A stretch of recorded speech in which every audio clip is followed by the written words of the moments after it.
মালিক জিজ্ঞাসা করে প্রতিদিন, বান্দা কি কারণে আমাকে ছেড়ে দিলা? হ্যাঁ,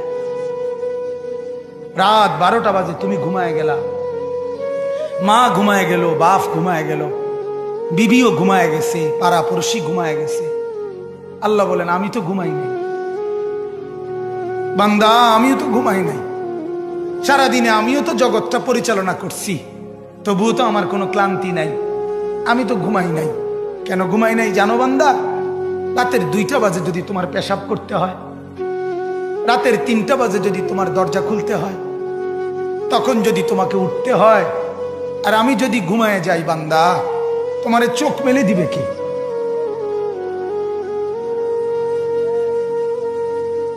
এই বাপ, চোখ মেলে দিবে কি?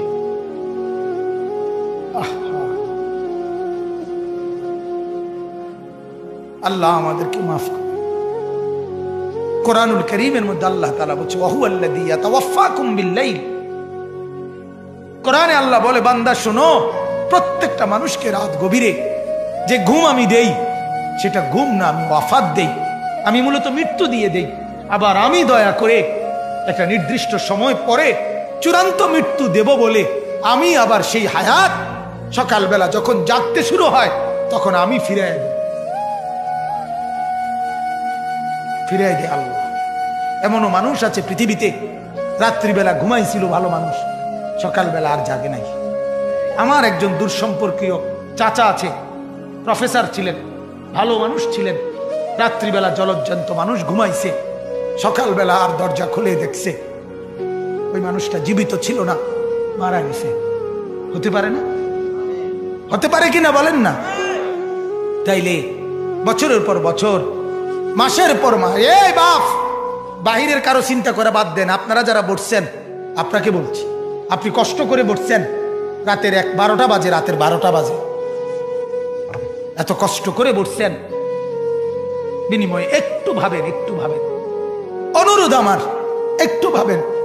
আজ মাঝে মাঝে মন চায় আল্লাহর বান্দা মুসলমানদেরকে বুকে জড়ায় ধরে কাঁদি যে বাপ কেন এত ভুল করছেন, আল্লাহকে কেন এত নারাজ করছেন? যার বিবি বেপর্দা, আপনি আল্লাহকে কত পরিমাণ নারাজ করাচ্ছেন। যার স্ত্রী, যার মেয়ে বেপর্দা, আপনি আল্লাহকে কি পরিমাণ নারাজ করছেন বলেন? এক কুকুর মরলে, লাশ ফেলে রাখলে যেই দুর্গন্ধ ছড়ায়, সেই দুর্গন্ধে অল্প কিছু মানুষের কষ্ট হয় কিছুক্ষণ, কিন্তু এক নারী বেপর্দা হাঁটলে যে যুবকগুলোর চরিত্র নষ্ট হয়, সেই নারী এক মরা লাশওয়ালা কুত্তার চাইতেও বেশি দুর্গন্ধ ছড়ায়। কুকুরের দুর্গন্ধ এত বেশি ছড়ায় না, বেপর্দা নারীর দুর্গন্ধ যে পরিমাণ ছড়ায়। সে তো শত শত যুবক তার চরিত্র শেষ করে দিছে।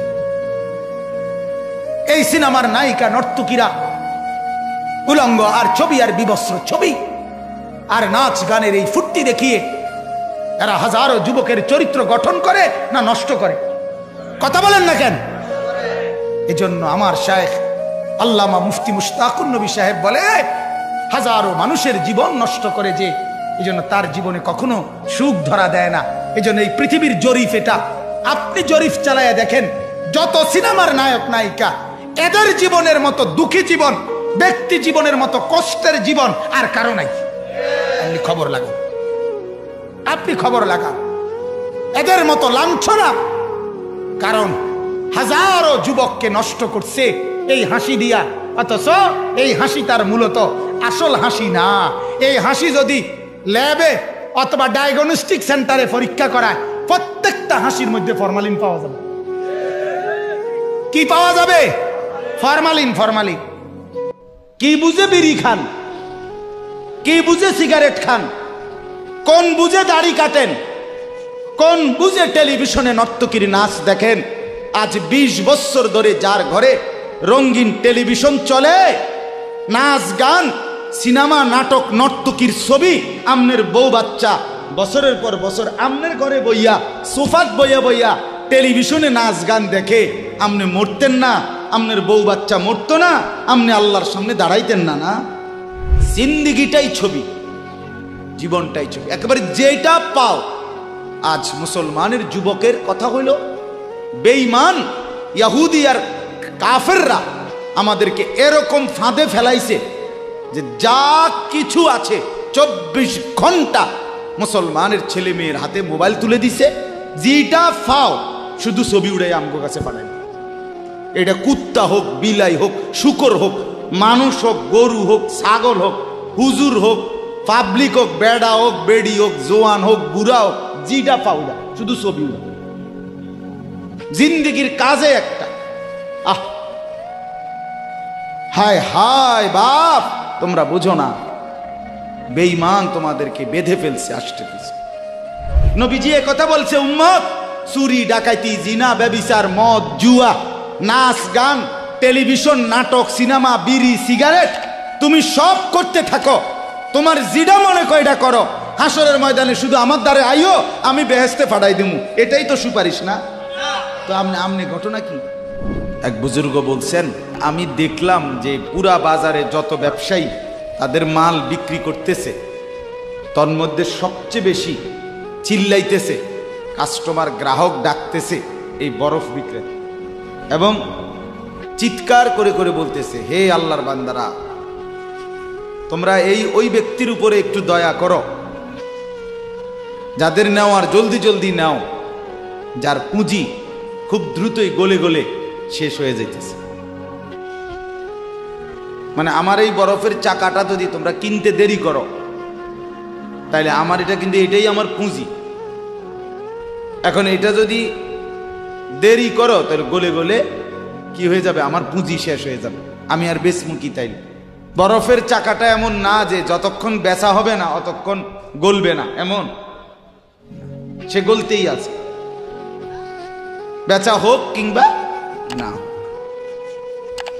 তো ওই আল্লাহর ওলি বলেন, আমি এই বরফ বিক্রেতার এই আহাজারি, তার এই চিৎকার চেঁচামেচি, তার এই পেরেশানি থেকে আমার হায়াতের কদর বুঝলাম,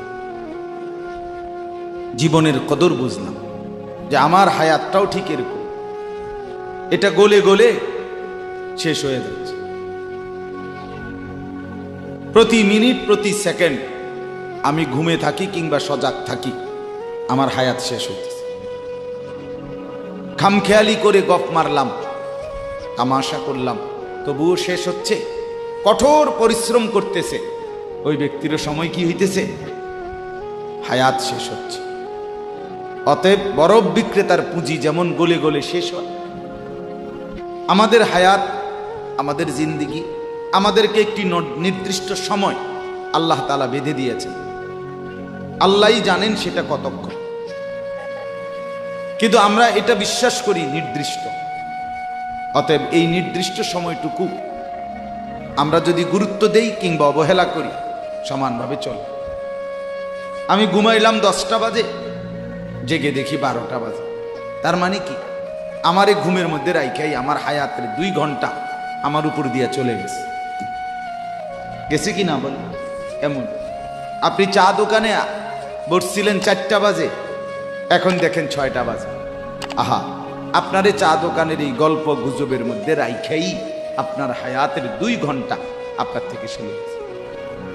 এবং এটাই সত্য যে এটা আর কোনোদিন ফিরবে না, আর কোনোদিন না। বিশ্ববিখ্যাত মুফাসসির হযরত মুজাহিদ ইবনে জবর রাহমাতুল্লাহ আলাইহি, যিনি হযরত আব্দুল্লাহ ইবনে আব্বাস রাদিয়াল্লাহু তাআলা আনহুমার ছাত্র ছিলেন, তাবিঈ, যারা সাহাবীকে দেখছেন, তো তিনি বলেন, প্রত্যেকটা দিন যখন ভোর হয়, সকাল হয়, তো পৃথিবীবাসীকে ডাক দিয়ে বলে, হে জগৎবাসী, আল্লাহর কসম, আমি একটা দিন কিয়ামতের পূর্বে শুধু এই আজকের জন্যই এসেছি, আমি আর কোনো দিন আসবো না ফিরে, তুমি আমারে নষ্ট করো না, বরবাদ করো না, আমারে কদর করো। আজকের এই 13ই অক্টোবর, আগামী শুক্রবারে আবার ফিরবে না, শুক্রবার একটা আসবে, কিন্তু সেটা 13ই অক্টোবর হবে না, সেটা হয়ে যাবে 20 অক্টোবর, ঠিক না বলে? এই ঘন্টা, এই মিনিট, এই সেকেন্ড, এই সময় আর আসবে। অতএব আমার প্রথম কথা, লম্বা সময় বয়ান করার সুযোগ নাই, আপনাদের কাছে আমার প্রথম কথা, আমার বাপ, যে যত দিকে ব্যস্ত থাকেন জিন্দিগির কদর করে। আপনার হায়াত আপনার কাছে আমানত। কোরআনুল কারীমের মধ্যে আল্লাহ তাআলা বলেন, ওয়াউরিদু আলা রাব্বিকা সাফফা। এই সূরা কাহফের মধ্যে আমি যে এই সূরা থেকে পড়ছি, আল্লাহ বলেন তোমাদের প্রত্যেককে হাসরের ময়দানে লাইন ধরিয়ে একজন একজন করে আমি আল্লাহর সামনে এনে দাঁড় করানো হবে। একজন একজন আমি আল্লাহর মুখোমুখি পেশ করা হবে। লাকাদ জিতুমুনা কামা খালাকনাকুম আউয়ালা মাররা। আল্লাহ তাআলা তখন বলবে, বান্দা কি হলো, মনে কি পড়ে? আল্লাহ বলবেন, বান্দা মনে পড়ে তো যে অবস্থায় দুনিয়া গেছিলা, আজ ঠিক সেই অবস্থায় আমি আল্লাহর সামনে আসলাম। দুনিয়া থেকে যেদিন দুনিয়ায় গেছিলাম মায়ের পেট থেকে, সেদিন একাই গেছিলাম, আজ ঠিক একাই কার কাছে ফিরলা? আমার সামনে। বাল জাআমতুম আল্লান নাজআলা লাকুম মাওঈদা। এরপরে আল্লাহ বলবে, তুমি তো মনে মনে ভাবছিলা, যেই ফুর্তি যেই তামাশা তুমি করতেছিলে দুনিয়ায়, তুমি মনে করছো এমন একটা দিন আসবে না। তুমি ভেবেছিলে মরতে হবে না, হাসরের ময়দান আমি আল্লাহর সামনে আসবে না। আজ তো দেখলাম, আজ চতুর্দিকে তাকিয়ে দেখো, এটা হাসরের ময়দান। আজ দেখো মানুষগুলো কাঁপতেছে, আজ দেখো মানুষগুলো ভয়ে তটস্থ। তাকিয়ে দেখো। ওয়াবুদি আল কিতাব ফাতারাল মুজরিমিনা মুশফিকিনা মিম্মা ফি। আল্লাহ বলেন প্রত্যেককে আমি আল্লাহর সামনে এনে তার আমলনামা তার সামনে রাখা হবে, আর আল্লাহ বলবে পড়ো, দেখো। তো প্রত্যেক নাফরমান পাপী নিজের জিন্দেগির গুনাহ আর নাফরমানি দেখে আল্লাহ বলেন কাঁপতে থাকবে। মুশফিকিন কাম ওয়ায়াকুলুনা ইয়া ওয়াইলাতানা, আর বলবে হায় আমার কপাল মন্দ, মালি হাযাল কিতাব। আল্লাহ এটা কাকে দিয়ে লেখাইলেন, এমন কেমন কিতাব, লা ইউগাদিরু সগীরাতান ওয়ালা কাবীরাতান ইল্লা আহসাহা। হায় আল্লাহ, আমার জীবনের এক সেকেন্ড, ছোট বড় একটি কর্মকাণ্ড, একটি নিঃশ্বাস এখানে হিসাবের বাহিরে নাই, সব তো এখানে লেখা। আমি পালাবো কিভাবে, আমি বাঁচবো কিভাবে, আমি মুক্তি পাবো কিভাবে।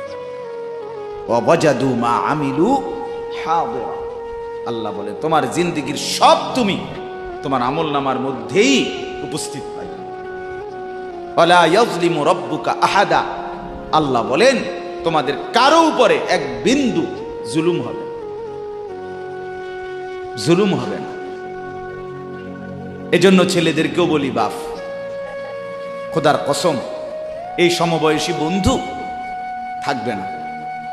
তুমি যেদিন কবরে যাইবা এরা কেউ পাশে যাবে না। তুমি যেদিন হাসরের ময়দানে দাঁড়াইবা সেদিন কেউ দাঁড়াবে না তোমার সাথে। তুমি যেদিন আল্লাহ তাআলার মুখোমুখি হতে হবে সেদিন এই বন্ধু কেউ থাকবে। ফাইদা নুফিখা ফিস সূর ফালা আনসাবা বাইনাহুম ইয়াওমাইদিন ওয়ালা ইয়াতাসাআলুন। আল্লাহ বলেন ইসরাফিল যখন দ্বিতীয়বারে সিংগায় ফু দিবে, আমি আল্লাহ হাসরের মাঠ কায়েম করব, তখন এই হাসরের ময়দানে দাঁড়িয়ে কেউ কাউকে আত্মীয়তার, বংশের, সম্পর্কের কোনো পরিচয় দিবেন।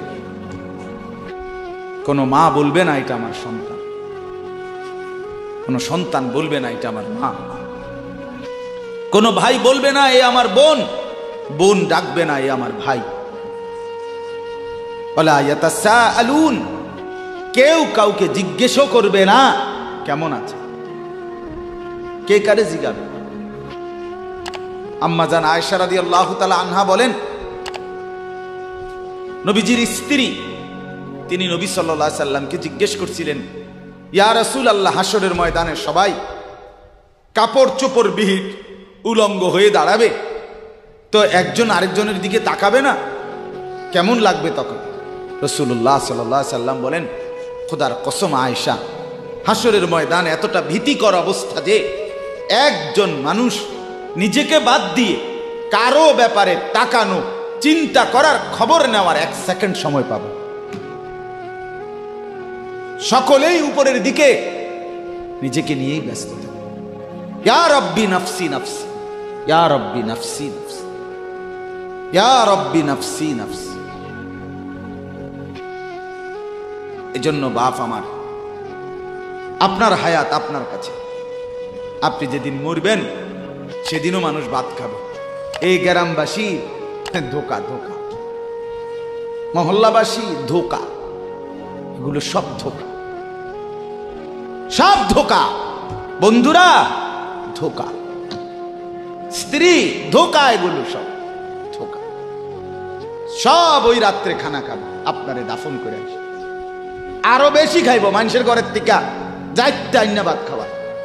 আও হারাদিন কাঁদছেন আমনে, শরীর দুর্বল হয়ে যাব খানা না খাইলে। ভাত খা, খানা বন্ধ।